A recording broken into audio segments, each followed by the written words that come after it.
I invite you to think about some of the best conversations that you've ever had. I'm talking about deep, wonderful, memorable conversations. And I want you to think about, where did those conversations take place? Was there something that they had in common? That's what we're going to look into today. Hey, I'm Pam, and I give pep talks. Not TED Talks, but pep talks.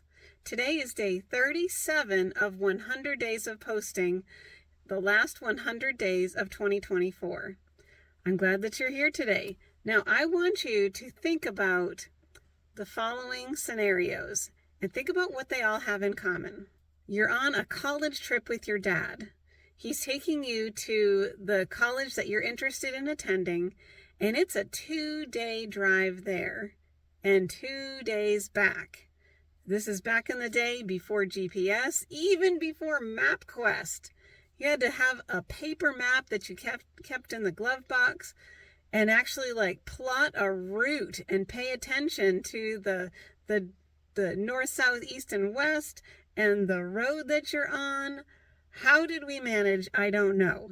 But during that trip, you talk with your dad, and he talks with you, and he talks and talks about cars, and he seems to know everything there is to know about cars, and you share things that you just come into your mind, and you have a great conversation. It is so great that you remember it 30 years later. Here's another scenario. Your sister, who lives in another state, comes to visit, and you decide that the two of you are going to go to a used bookstore together. Spend some time together at checking out this used bookstore. You drive to the bookstore.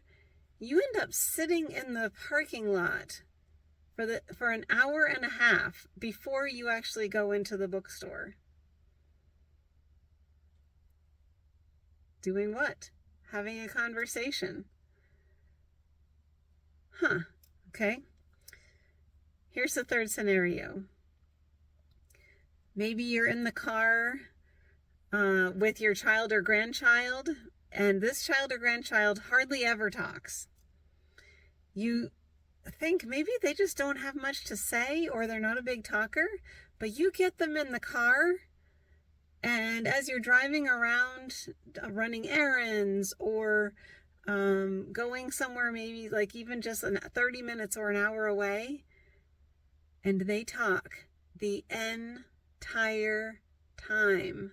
And you suddenly realize, whoa, they've been saving up for a while, saving up for such an opportunity to have to just talk to you. And they do have a lot to say. What do all of these have in common? If you notice that they were all taking place in the car, you are right. Some of our best, deepest conversations, some of our most memorable conversations seem to happen in the car. Why is that? Well, I have 4 reasons why car conversations are the best. Number 1, reduced distractions.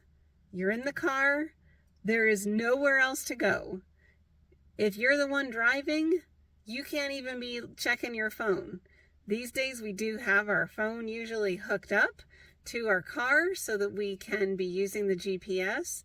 There's even, the ability to talk on the phone and even to speak text and for them to speak back to us.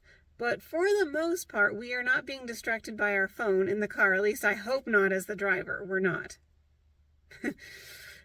Be safe, please.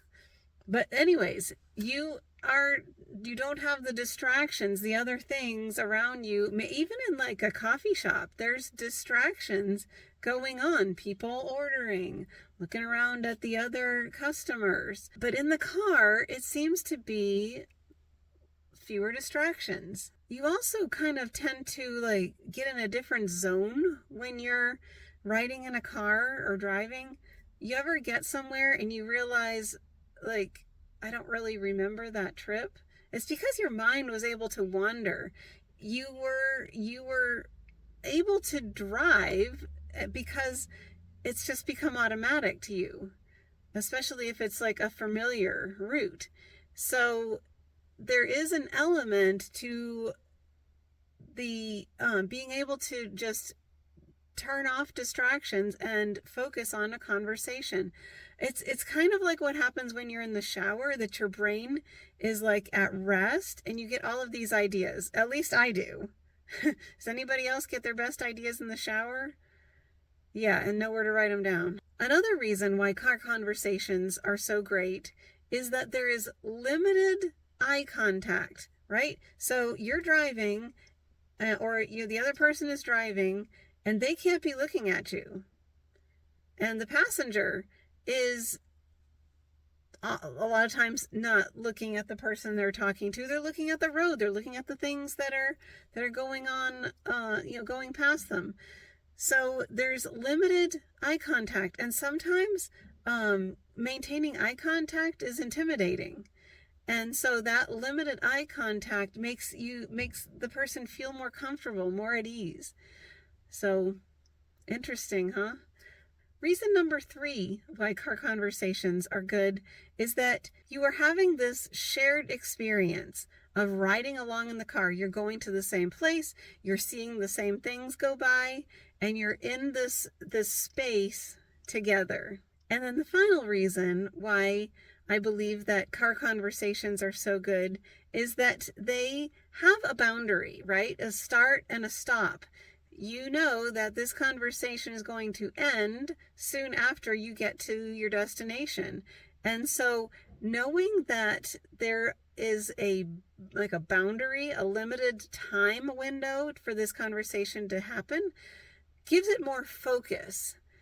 And so that focus kind of narrows in. You can't spend forever getting to the point, or using up all of this time to actually have the conversation.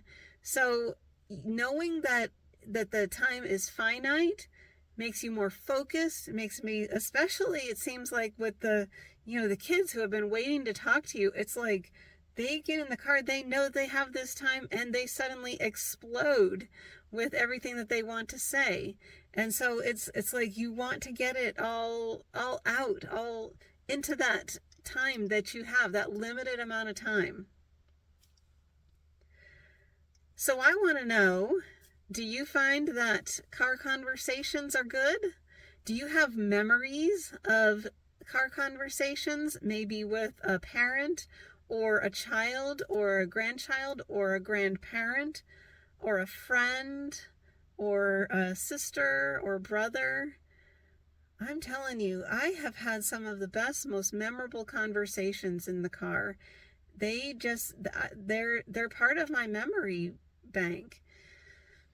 So tell me in the comments below if you'd like to share about some good car conversations that you've had, whether you were mostly listening or mostly talking, and what made it special. So I want to thank you for coming to my pep talk today. I hope that you are encouraged with something that I said here. And if you would like to join me on this journey of YouTube, then I would love to have you as a subscriber, part of my family here. At the time of this recording, I am sitting at 116 subscribers, and I keep on seeing it go up. So thank you to all of you who have subscribed. Thank you for watching this video, and you can see that we're not quite here at the end, because something that I do as a part of every video is that after I have the main part, I offer for you to join me for some healthy habits. So we're going to breathe, we're going to drink water, and we're going to express gratitude. If you want to join me for that, then stick around. If not, I thank you for watching this far, and I'll see you on the next one. So for all of you who are planning on staying, let's breathe 3 times. So we're going to breathe in deeply for 4 counts, hold 4 counts, out 4 counts, hold 4 counts. here we go.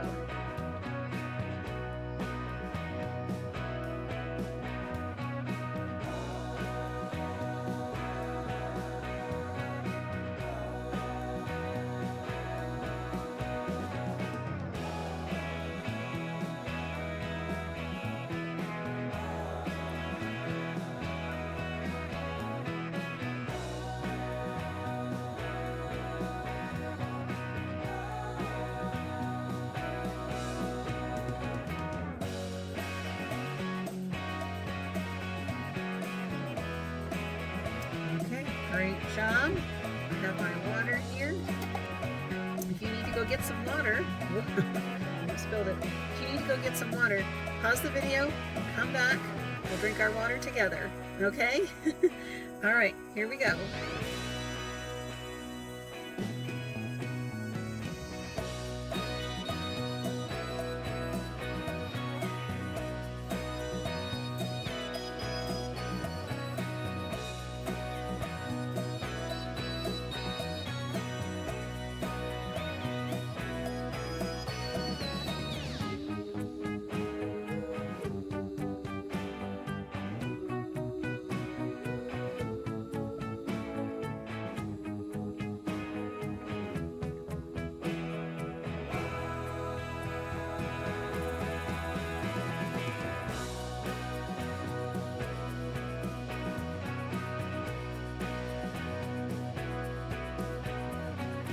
That water was cold. I usually like my water room temperature, but we got it down. Very refreshing. Okay, now for gratitude today. This one is no surprise. I am thankful for car talks.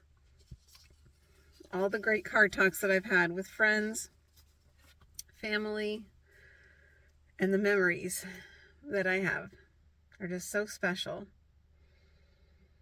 So, I thank you for watching, and I will see you tomorrow. Bye.